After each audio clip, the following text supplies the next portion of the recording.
Boa noite, meus irmãos. Eu queria hoje dar uma pequena reflexão sobre o arrependimento. Em Jonas, capítulo 3, o versículo 2, ele diz: Levanta-te e vai à grande cidade de Nínive e prega contra ela a pregação que eu te disse. Recapitulando aqui a história de Jonas, no capítulo 1, ela fala que Jonas desobedeceu à voz do Senhor, ao chamado do Senhor.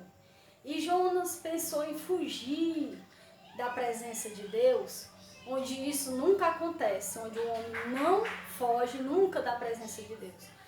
Porque ele pode ir para o mais profundo mar, mas lá Deus vai o achar.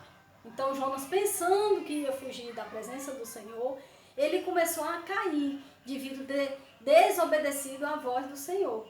A palavra diz que ele desceu a Jope. Então Jonas começou a haver uma sucessão de descida. E logo ele desceu para dentro de um navio que ia para Tarsis. E lá houve uma grande tempestade, por ocasião já da desobediência de Jonas. E essa grande tempestade, os marinheiros começaram a se atribular e a lançar sorte lá ao mar.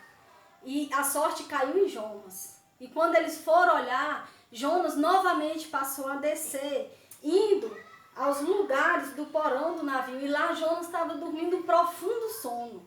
A palavra fala que Jonas estava dormindo diante daquela tempestade, sendo ele o causador da tempestade. E aí, quando acordaram Jonas, perguntaram: quem é o teu Deus? E da onde tu vem? E qual a tua origem? E ele disse: eu sou hebreu, eu sirvo a um Deus, o Deus que fez o mar e a terra seca. E aqueles homens passaram a temer ao Senhor. E eles perguntaram: e o que faremos contigo diante dessa tão grande tempestade? Porque o barco ele sofria a ponto de se quebrar, de afundar. Era um tremendo vento e tempestade que ele estava passando naquele mar, dentro daquele barco, daquele navio. Então o que foi que aconteceu? Ele disse: eu lanço-me ao mar e o mar vai se aquietar. E eles pegaram e tiraram Jonas daquele navio, lançando Jonas ao mar. Lembrando mais uma vez, Jonas desce. E Jonas desce ao ventre do peixe, do grande peixe que Deus mandou, pela misericórdia dele, para acudir Jonas. E ali ele fica naquelas entranhas daquele grande peixe. Ele passa ali 3 dias e 3 noites. E lá ocorre o arrependimento na vida de Jonas.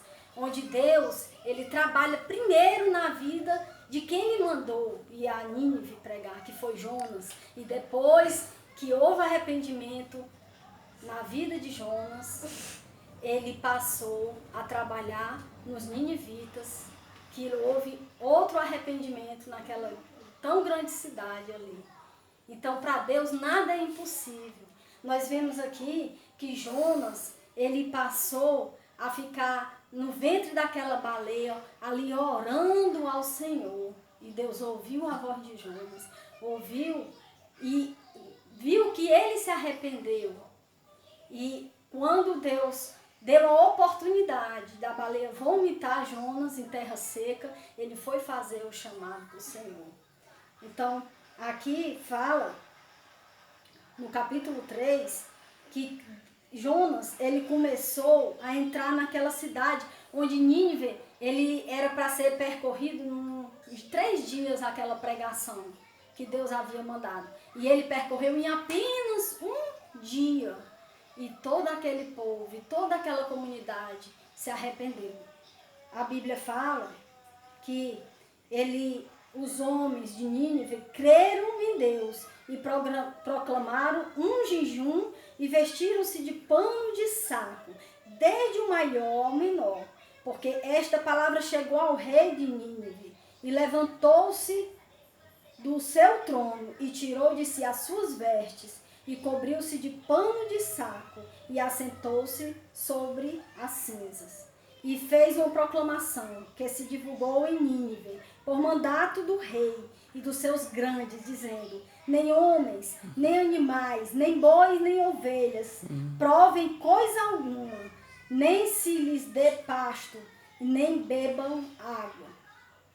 Então, ali, os homens e os animais ficaram cobertos de panos de saco e clamaram fortemente a Deus e se converteram, cada um do seu mau caminho e da violência que havia em suas mãos.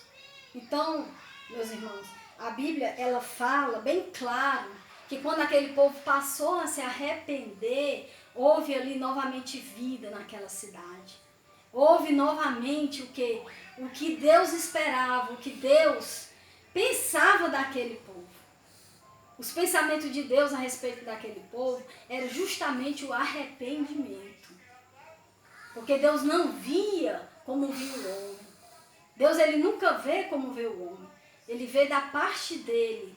E o que ele pensa é o que acontece. Então houve o arrependimento na vida daqueles ninivitas. E toda a cidade ali se arrependeu.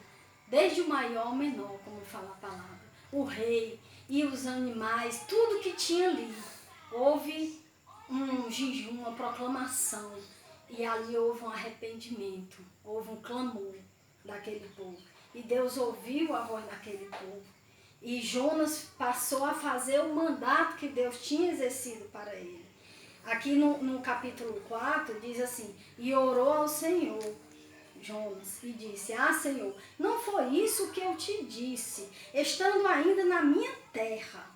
Por isso me preveni fugindo para Tarsis, pois sabia que és Deus piedoso e misericordioso, longânimo e grande em benignidade e que se arrepende do mal. Então nós vemos aqui que o arrependimento é tão importante nas nossas vidas, que não só o homem se arrepende, como o próprio Deus se arrepende. E Jonas sabia disso, sabia que Deus ia se arrepender e não ia fazer nada de mal com aquele povo. Com que via, ele havia dito: olha, eu vou destruir. Mas Deus mudou a história daquele povo. Porque o próprio Deus se arrependeu do mal que iria fazer aquela nação, aquela cidade. Então o que aconteceu foi que Jonas, ele ficou irado a respeito disso. Ele disse: olha, eu já não queria ir, porque eu sabia que tu ia se arrepender. Eu sei que tu é um Deus piedoso e que tu ia se arrepender do mal que iria fazer. Mas não dependia do querer de Jonas, não depende do querer do homem, depende do querer de Deus. Depende do que Deus pensa e não do que o homem pensa ao nosso respeito. Então, ele disse: olha, João, tu acha que eu não ia me compadecer daquele povo que não sabe distinguir, não sabia distinguir da mão direita à mão esquerda? Tu acha que eu não ia mudar a situação daquele povo? Porque por mais errado que eles estivessem, mas eles tinham uma segunda chance. E Deus nos dá essa segunda chance. Deus, ele nos dá a oportunidade de nós vencer na vida, de nós receber da parte do Senhor, não só a segunda chance, mas a terceira e várias chances. E é por isso que ele diz: olha, como ele disse para Pedro, não é 7 só não, que tu vai perdoar o teu irmão, mas 70 vezes 7. É por isso que ele quer que a gente perdoe uns aos outros, ame uns aos outros. Exerça a misericórdia, a piedade, porque ele é um Deus misericordioso, ele é um Deus piedoso. E é por isso que ele nos chama. É por isso que Deus, ele não se agrada na morte do ímpio. A palavra diz que Deus, ele não se agrada na morte do ímpio, mas ele quer que todos se convertam, que todos se arrependam, porque ele não tem prazer na morte do ímpio. Então, na verdade, Deus, ele é um Deus tão bom, tão misericordioso. Aqui diz que ele mesmo se arrepende. Aqui em Gênesis, capítulo 6, fala disso. O versículo 7 e 8 disse: quando Deus ia destruir o mundo no início, no começo da criação, ele diz assim no 7: e disse o Senhor: destruirei de sobre a terra, a face da terra, o homem que criei, desde o homem até o animal, até ao réptil e até a ave dos céus, porque me arrependo de os haver feito. Noé, porém, achou graça aos olhos do Senhor. Então acontece novamente, como na história de Jonas, ele ia destruir tudo na terra, no início logo da criação do mundo. Mas aí ele passou a achar graça diante de um homem só. Ele exerceu a misericórdia dele num homem só, que foi Noé. E fez novamente a criação da humanidade. Olha o que isso é interessante. Se o próprio Deus se arrepende do mal que iria fazer e não faz mais, quanto mais o homem, porque o homem não pode ter o arrependimento. Porque o Deus, ele espera isso. Ele espera em nós. Ele quer que nós se arrependa do maus caminhos. Ele quer que nós se arrependa do mal e se converta a Ele. Ele só quer isso, Ele só espera isso de nós. Ele quer que a gente fique perto dEle. Não como um servo, que o servo fica longe. Mas sim como um filho. O filho, ele mora em casa, o servo não. A palavra diz isso.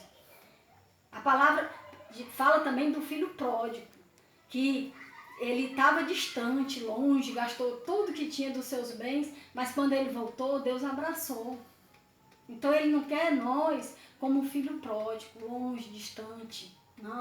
Mas ele quer que a gente se arrependa do mal, se volte para ele. Esteja o coração transformado para ele, que ele vai mudar a nossa vida, ele vai mudar a nossa história, seja qual for o problema que tiver na minha vida, na sua vida, o mais difícil que for, mas Deus muda a nossa vida, Deus muda a nossa história. Deus, ele quer que nós tão somente se converta a Ele, dos maus caminhos, e se volte para Ele, porque Ele é Deus compassivo, que se arrepende do mal, porque Ele é Deus misericordioso. As suas misericórdias, a Bíblia fala que todos os dias se renovam, porque grandes são as suas misericórdias para conosco. A luta de Deus para com o homem é sempre essa, de buscar o homem para perto dele, de todos os dias trazer o homem para junto dele, para ele se converter a esse tão grande evangelho que ele deixou, que é a sua palavra. E é tanto que ele deu o seu único filho. A Bíblia fala lá em João. Ele deu o seu único filho, João capítulo 3, para que todos se arrependam, para que todos possam se salvar em Cristo Jesus. O único filho para morrer em nosso lugar. Morreu naquela cruz, sofreu naquela cruz e foi por nós. Ali ele levou as nossas feridas, ele levou não só os nossos pecados, mas ele levou as nossas dores, as nossas enfermidades. E ali ele sofreu. Cada chicotada daquela, ele sofreu por nós. A coroa de espinho, tudo ali ele sofreu por nós. Então foi levando aquela cruz pesada em nosso favor, para que nós pudéssemos se converter a esse tão grande evangelho.